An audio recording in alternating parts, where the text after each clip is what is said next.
Bienvenidos a Hablando de Invertir, un podcast de referentes de inversión, donde tratamos aspectos que esperamos sean de su interés a la hora de plantearse o replantearse sus posiciones o sus carteras de inversión. Soy Alejandro Vidal, soy Head Investment Manager para Deutsche Bank en España y en esta ocasión vamos a hablar sobre los tipos de interés.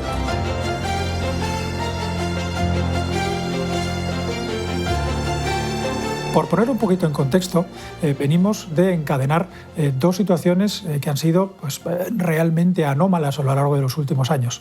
Hemos pasado, sin apenas transición, de un entorno con tipos extremadamente bajos, incluso negativos en el caso de Europa, a ver el mayor ciclo de subida de tipos de interés en cuanto a intensidad, condensado en un periodo de tiempo además realmente corto, y luego una estabilización también algo más larga de lo que se podía suponer en el entorno de tipos de interés en Europa más elevado de los últimos 25 años.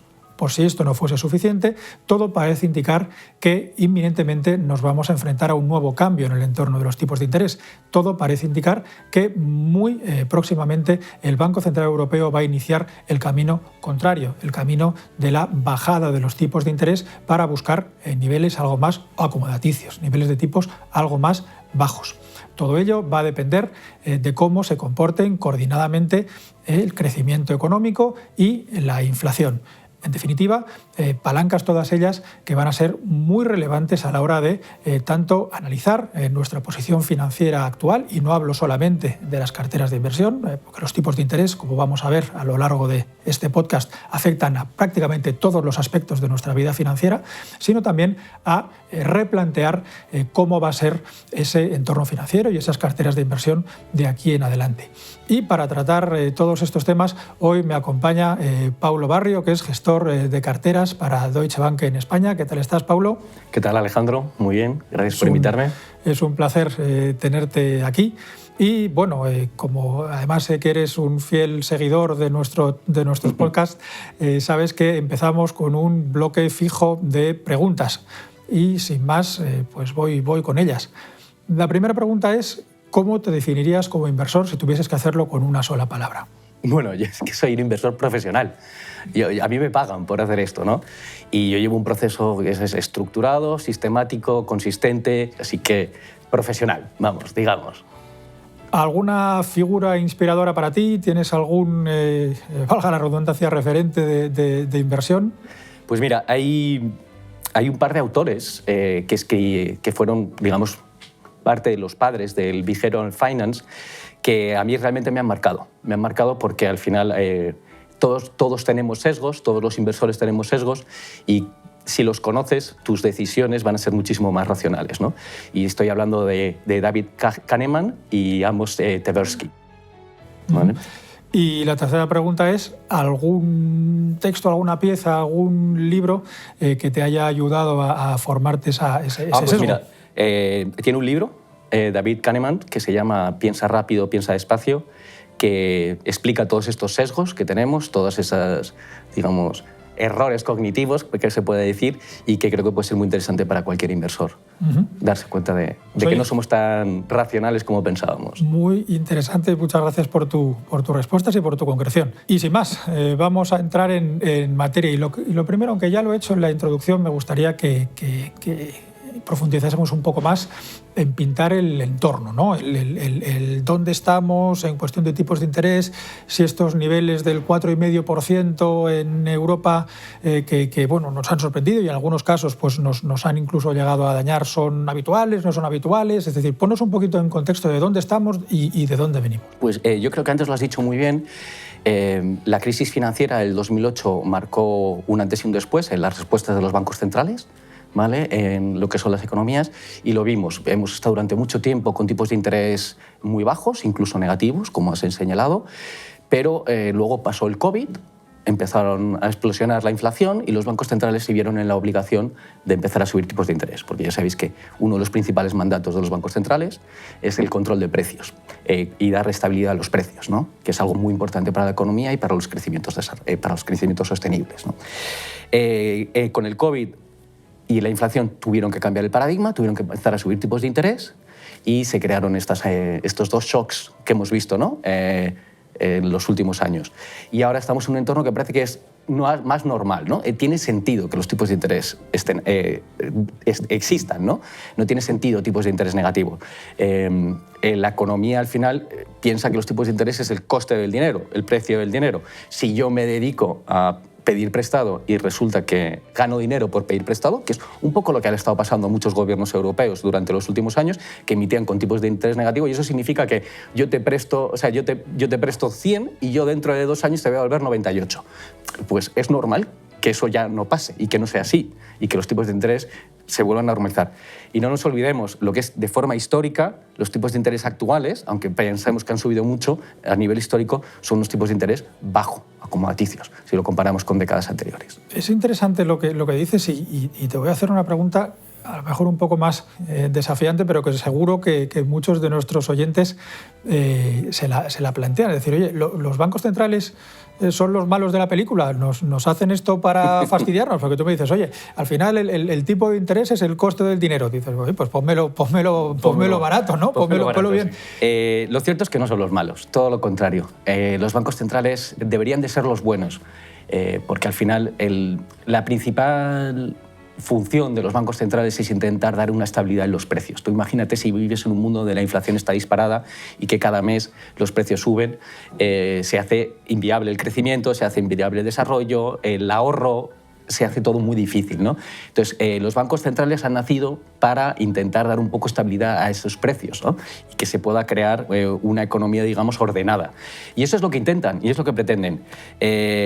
A veces se equivocan, claramente, porque, quieras o no, también tienen presiones políticas y hay presiones de la realidad del momento. ¿Estarías de acuerdo entonces con decir que los bancos centrales suben el precio del dinero para preservar el valor del dinero?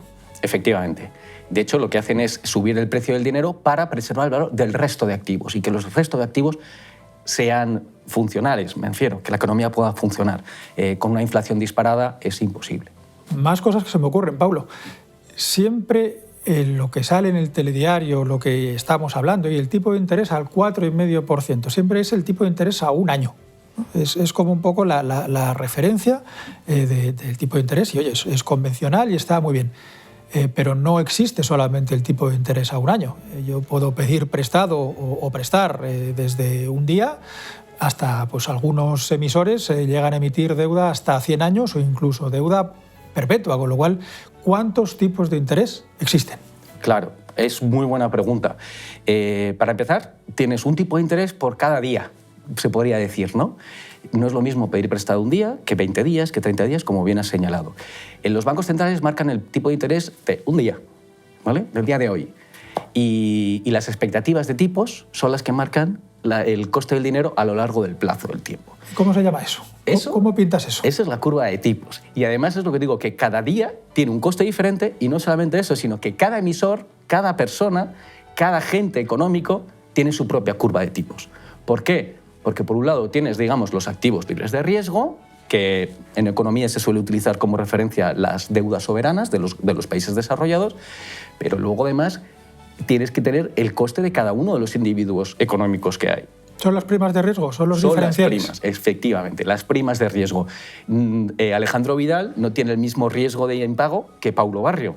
Por supuesto, Alejandro tiene muchísimo menos.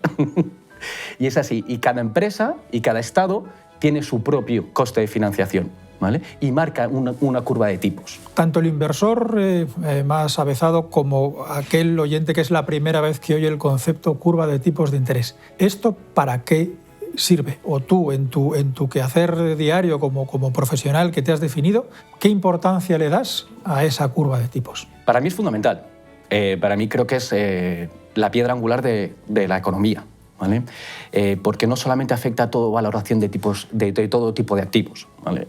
Te afecta tanto con el dinero que pides prestado como el dinero que prestas, pero también como en lo que inviertes.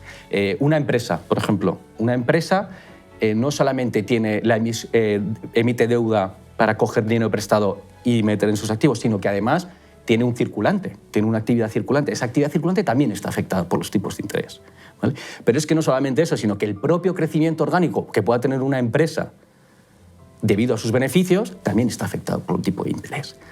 Y mucho más allá, la valoración que podemos dar a todos esos beneficios que pueda tener, es decir, la valoración de la empresa, también depende de los tipos de interés. Entonces me pongo otra vez el gorro de neófito.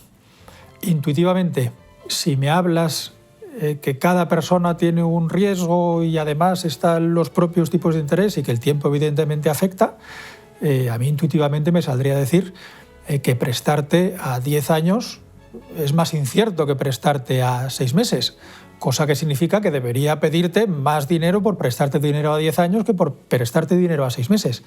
¿Eso es así? Eso debería ser así, pero no siempre es así. De hecho, en este momento, actualmente, tenemos las curvas de tipos invertidas. ¿Esto qué es? Pedir prestado a 6 meses te sale más caro que pedir prestado a 6 años. Eso es lo que es una inversión de la curva. ¿Y por qué y hasta cuándo? Claro, somos inversores. Claro, pues curioso que lo preguntes porque creo que estamos muy cerca de ser el periodo más largo de la historia con curvas invertidas. Estamos ya casi cerca de los 2 años. No se había visto algo semejante desde los años 70. ¿Vale? Esto normalmente se suele dar porque los agentes económicos de los mercados entienden que se van a bajar los tipos de interés. ¿Y por qué se van a bajar los tipos de interés a largo plazo? Seguramente por una recesión, por una caída de la economía y que los bancos centrales se vean obligados a bajar los tipos para intentar estimular esa economía. Llevamos 20 meses con las curvas invertidas, ¿vale? Y empezó todo esto hace 2 años y llevábamos durante todo este tiempo hablando de que una potencial recesión en Estados Unidos y en Europa, ¿no? Una potencial recesión que, según han ido pasando los meses, nos hemos encontrado que esa recesión no se ha dado, que los bancos centrales, con los movimientos que han hecho, han controlado la inflación y no han roto el crecimiento, y nos hemos encontrado en una situación donde estábamos esperando una recesión que no se ha dado. Y sin embargo van a seguir bajando los tipos de interés sin recesión, pero, y aquí me quito el gorro del neófito y me atrevo a ponerte un poco más a tu nivel, eso no significa que no hayan pasado cosas, porque es cierto, las curvas están invertidas, lo siguen estando, llevamos casi 2 años así, es cierto, llevamos básicamente desde junio del año pasado sabiendo o intuyendo con bastante fortaleza que los tipos estaban en techo, es decir, que no iban a seguir subiendo, eso lo sabemos desde el verano del 23, y a partir de octubre, noviembre del 23 todavía, el mercado lo que ha hecho ha sido descontar con distinta intensidad en función del momento más o menos bajadas de tipos de interés y además a un ritmo más o menos rápido. Déjame que te lo plantee y me voy acercando a las carteras de inversión. En octubre, noviembre, diciembre, en ese trimestre glorioso para los inversores, con renta fija, pues con unas rentabilidades extraordinarias, renta variable también, prácticamente un escenario de ensueño, los mercados llegaron a descontar hasta 6 y 7 bajadas de tipos de interés en el plazo de 12 meses simultáneas para el Banco Central Europeo y para la FED.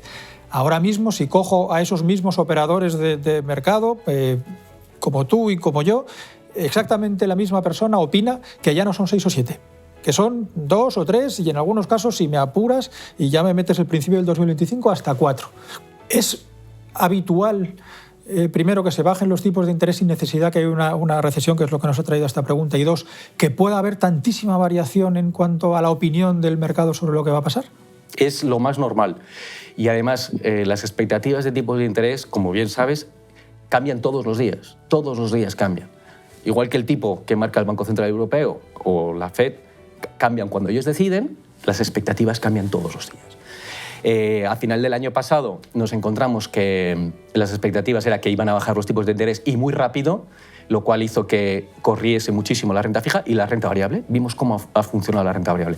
Este año las expectativas han cambiado, pero sigue estando la expectativa de que van a bajar tipos. Por eso las bolsas aguantan, ¿vale? Las bolsas están aguantando porque se sabe que van a bajar tipos. Es cierto que todo el mundo piensa que el ritmo va a ser menor, pero van a bajar tipos, lo cual favorece mucho la renta variable. Pablo, me acabas de decir que esto de los tipos de interés evidentemente marca un marco para todo el mercado, pero me has empezado a hablar de que puede ser distinto en función de si estoy hablando de un bono a corto plazo o a largo plazo, de si es un bono que está emitido por un Estado o por una empresa. Me has hablado de renta variable, que es mucho menos intuitivo, pero me has esbozado un tema muy de mercado, muy financiero, como son las valoraciones, y también un tema mucho más empresarial, como es, oye, empresas que están muy endeudadas, poco endeudadas a corto plazo y a largo plazo, que la deuda les pesa más o menos en sus beneficios. ¿Realmente es tan transversal el impacto de tipos? Es increíble, pero es así. Pero es que te afecta incluso con Hacienda. No es broma. Si tú tienes un interés de demora para pagar con Hacienda, depende de los tipos de interés. Ese interés de demora. Si yo voy a descontar mis facturas para poder seguir funcionando como empresa, me impacta el tipo de interés. Pero es que incluso en el mercado de futuros de las materias primas, los tipos de interés también impactan. ¿De acuerdo? Porque los futuros están basados en tipos de interés. El mercado de opciones y derivados y coberturas también impacta los tipos de interés. Las divisas. Las divisas son la estimación de divisas, la valoración de divisas es también puro tipo de interés de cada una de esas propias divisas, ¿no? Y esas diferencias. Entonces es algo que no es que sea transversal, es que es absolutamente en todos los campos de la economía y de la finanza, los tipos de interés son los que marcan la diferencia. Lo que hemos dicho es el coste del dinero. Y en economía y finanzas lo que se mueve es el dinero. Entonces, resumen, si voy a un entorno, y es lo que parece indicar, en el cual extraigo de tus respuestas, voy a ver una bajada de tipos de interés a pesar de que no voy a ver una recesión. Por norma general, siendo el tipo de interés el precio del dinero y el coste de oportunidad al mismo tiempo, eso favorece a la actividad económica. Y además, con un impacto, digámoslo así, más pronunciado en activos que puedan tener una prima propia de riesgo, dado que, oye, me baja la base el tipo de interés y además, si es porque la economía no solo no se deteriora, sino que esquivo la recesión, oye, no suena mal, ¿no?, para un inversor. No. De hecho, el escenario actual yo creo que es un escenario bastante bueno para los inversores, desde el punto de vista que si soy inversor de renta fija, me había pasado casi una década sin tener opciones de inversión real. Ahora, con la existencia de tipos, aunque los bajen, va a seguir siendo interesantes y lo que yo tengo comprado se me va a revalorizar. Y desde el punto de vista del inversor de renta variable, no solamente mis valoraciones van a mejorar por la bajada propia de tipos, sino que además esperamos que la economía se active y crezca más fuerte y más rápido con esta bajada de tipos. Pues no suena mal, pero tú eres un inversor profesional y prudente. Y una de las características de Deutsche Bank es precisamente el tener un proceso de inversión muy armado y digámoslo así, poco reactivo a estas idas y venidas de opinión, ¿no? Con lo cual, hemos pintado un escenario muy bonito y nos toca hablar de riesgos. Yo lo partiría, si te parece, en dos, ¿no? Primero, ¿qué probabilidades hay de que vuelva a estar donde estaba en octubre o noviembre del año pasado? O todo lo contrario, que piense que ya no va a haber bajadas de tipos de interés y vamos a ponernos estupendos. Venga, incluso subidas, ya que va tan bien, ¿no? ¿Qué tiene que monitorizar, en tu opinión, un inversor que no tiene el acceso a toda la información por disponibilidad de tiempo y por disponibilidad de recursos que tienes tú?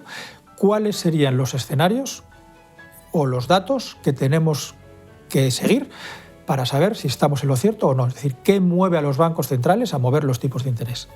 Vale.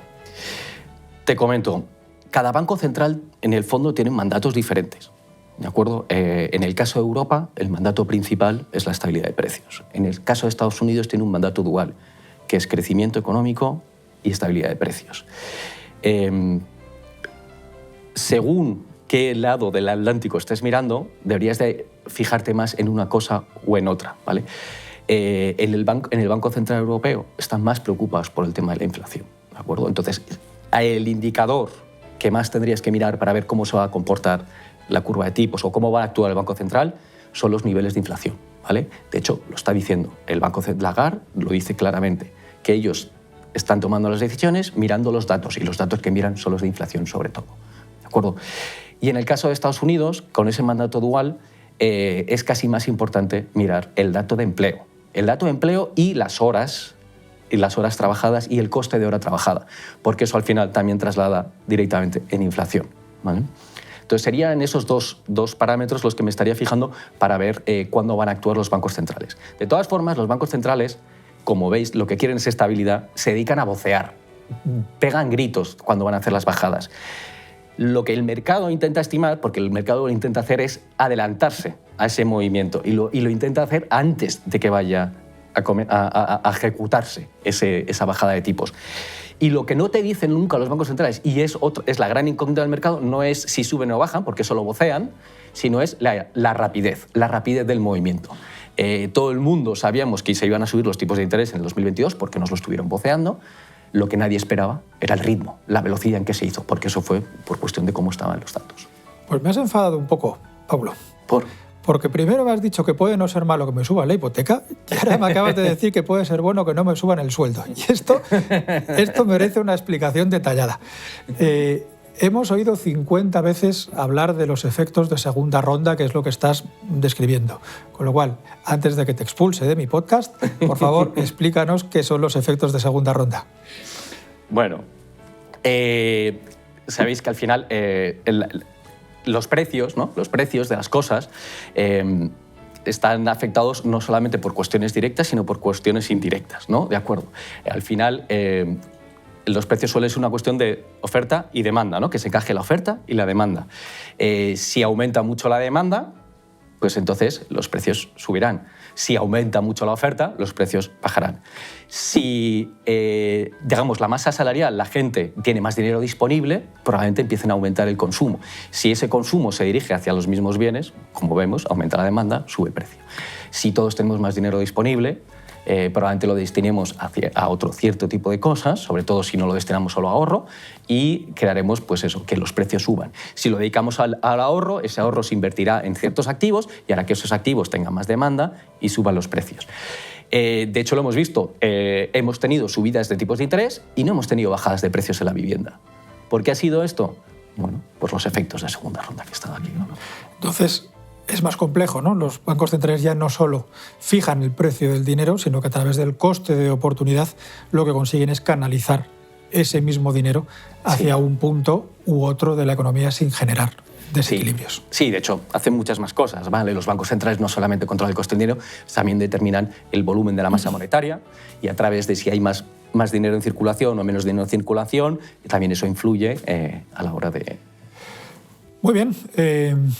Impacto para empresas y para familias. Empresas lo van a tener más fácil para invertir. Evidentemente va a ser más fácil para ellos invertir en activos que no solo es que puedan no pagar o no poder pagar al contado, sino que puede resultarles financieramente más interesante financiarlos a largo plazo porque lo van a amortizar, porque contablemente les puede interesar más, con lo cual están más incentivados a invertir.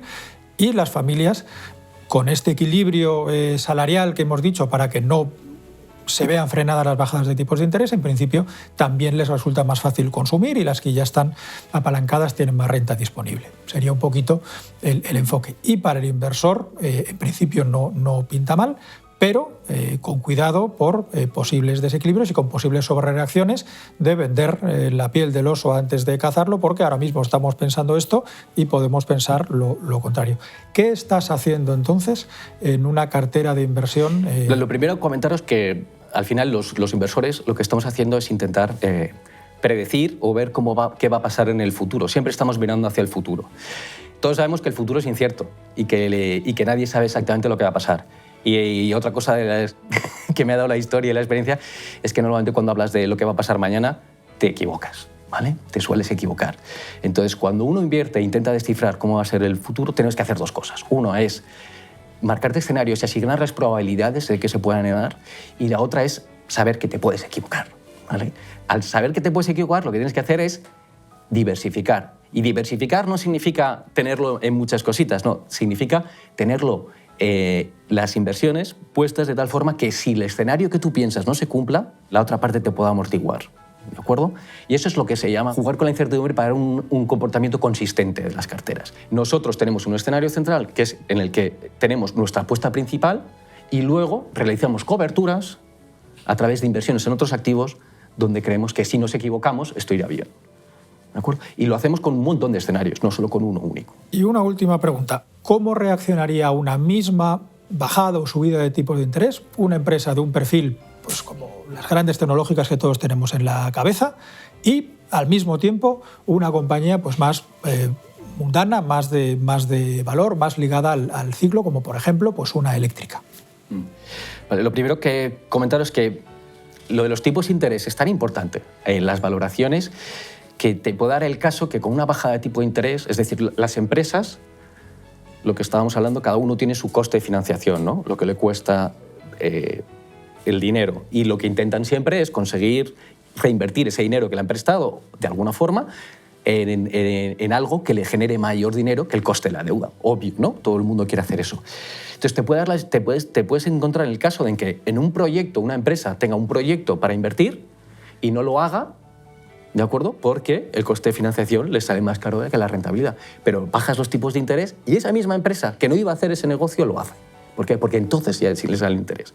Entonces, como veis, lo importante que es la misma empresa, según el escenario de tipos, hace una cosa o no la hace. Y esto ya, si lo cambias además en el negocio que hace cada una de las empresas, el estilo de negocio que hace, pues el impacto es mucho mayor. Imagínate, negocios recurrentes donde la rentabilidad no es grande, pero es constante. Si le bajas los tipos de interés, hace que todo apalancamiento sea más atractivo y le vaya mejor a la empresa y probablemente crezca más que otra empresa donde el coste de financiación y los márgenes no dependen tanto de los tipos de interés, ¿vale? Por eso te voy a decir que en un baja de tipo de interés una eléctrica le va a ir mucho mejor que otras empresas que con tipos de interés más bajos no le va a cambiar mucho porque sus márgenes son muy grandes. Oye, Pablo, pues muchas gracias, qué interesante. Y vamos a la última sección del podcast, que son las preguntas que nos hacen llegar nuestros suscriptores, y empiezo con una para ti, que además estoy seguro de que te va a encantar. ¿Cómo podrían afectar los cambios en tipos de interés al mercado de bonos soberanos? ¿Es sostenible que la curva de tipos se mantenga invertida durante periodos largos? Si puede estar eternamente invertida, no. No creo que sea sostenible. Pero que esté durante mucho tiempo invertida, sí, ya lo hemos visto. Pasaron los años 70 y está pasando ahora, que llevamos casi 2 años con la curva de tipos de interés. Y luego, por supuesto, que afecta al rendimiento de los bonos soberanos. Por supuesto, los tipos de interés te van a marcar el precio de los bonos soberanos, completamente. Sobre todo lo que digo en el día de hoy. Y luego en el futuro con las expectativas. Muy bien. Segunda pregunta. ¿Qué indicadores deberíamos monitorear como inversores para anticipar futuros movimientos del Banco Central Europeo y ajustar nuestras carteras en consecuencia? Siempre se ha dicho que la inversión de los tipos es un buen indicador adelantado de las recesiones. ¿Ha fallado esta vez este lugar común? Bueno, yo creo que me la quedo yo y por favor, si quieres, matiza. Y empiezo por la segunda pregunta. ¿Ha fallado en esta ocasión la inversión de la curva como un anticipador de una recesión? Yo creo que sí, evidentemente. Ahora mismo todo parece indicar que vamos a ir a una situación en que vamos a ver bajadas de tipos de interés sin necesidad de que la economía, por lo menos formalmente, entre en una recesión. Con lo cual, sí. Digo otra cosa. ¿Cada vez que ha habido una recesión la curva previamente ha estado invertida? Sí. ¿Cada vez que la curva se ha invertido ha habido una recesión? No. Con lo cual, cuidado, porque la causalidad de una cosa con la otra no tiene por qué funcionar siempre en las dos direcciones. Y 2, ¿qué indicadores deberíamos monitorear? Si hablamos del caso del Banco Central Europeo, y te tomo a ti la frase, su mandato formalmente es el de la inflación, con lo cual creo que deberíamos mirar concretamente o muy especialmente la inflación, especialmente lo que llamamos la inflación subyacente, que es aquella inflación que elimina los costes de la energía y de los alimentos. ¿Por qué elimina el coste de los alimentos y de la energía? Porque son precios, digámoslo coloquialmente, que también a veces baja. Es relativamente fácil que si suben las patatas luego vuelvan a bajar. Es bastante más fácil que eso ocurra que otras cosas que cuando suben les cuesta muchísimo más bajar, con lo cual suben más, también tienen más capacidad para bajar y por eso lo llamamos elementos más volátiles. Con lo cual, si uno quiere saber si el Banco Central Europeo realmente va a empezar a bajar inminentemente y si esas bajadas se van a sostener en el tiempo, creo que lo que tiene que ver es que realmente la inflación europea y especialmente la subyacente tienda a converger con ese objetivo del 2%, o sea cual sea ese objetivo de inflación. No sé si estás de acuerdo. Completamente. Fenomenal. Tercera y última pregunta, y esta para ti, que eres el invitado. Ante los recortes previstos, ¿Qué papel puede jugar la diversificación de nuestras carteras a la hora de protegernos contra la volatilidad? Y en el caso de las empresas, ¿tienen todas la misma sensibilidad a los cambios de tipos? No todas las empresas tienen la misma sensibilidad, ya lo hemos dicho, ni siquiera dos empresas que se dediquen a lo mismo.